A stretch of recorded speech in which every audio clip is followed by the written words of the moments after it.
Let's bring in Tareq Abu Azzoum. He is in Khan Younis in the southern part of the Gaza Strip. We have seen pictures, Tareq, of those Israeli strikes bringing down multi-storey residential buildings in Jabalia. What's the latest you're hearing about the situation there? Yes, Elizabeth, the attack on Jabalia refugee camp had been renewed during the last couple of hours, targeting multiple residential houses in the same neighborhood in the north of the Gaza Strip, as 11 Palestinians have been killed due to this airstrike, while others are still under the rubble waiting for the civil defense team to be evacuated from the location of the targeting, as Israeli forces had intensified the raids and the domains of its attacks in the north of the Gaza Strip, including Jabalia refugee camp. It's also important to mention that Jabalia refugee camp has been multiply attacked by the Israeli occupation forces on multiple occasions, as hundreds of civilians have been killed in this small refugee camp, which is considered to be the most densely populated refugee camp inside the Gaza Strip. It's also essential to know that people are still inside this refugee camp, sheltering in United Nations shelters and even in the vicinity of the Indonesian hospital, where they are running extremely low in food and water, and they cannot really have any safe passage out of the north of the territory, as Israel keeps pounding. Everyone is moving inside the territory, as also the attacks continued even in the southern areas of Gaza Strip, which is considered to be safe for evacuees.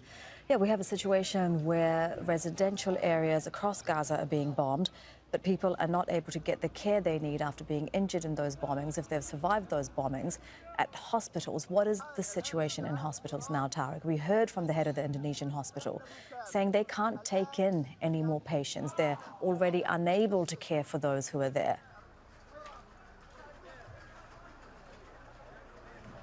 That's true, simply because the hospitals have been absolutely running out of service due to the Israeli relentless attacks and the massive shortage of medical supplies.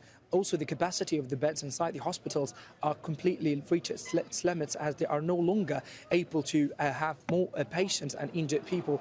It's also worth mentioning that these hospitals were witnessing massive and even clear deterioration in the medical conditions, as they were running low in terms of fuel since the early beginning of this war, as the ongoing blackout of electricity started after the attack of Hamas movement on the 7th of January, October. What is also essential to know about the hospitals is that patients are on the ground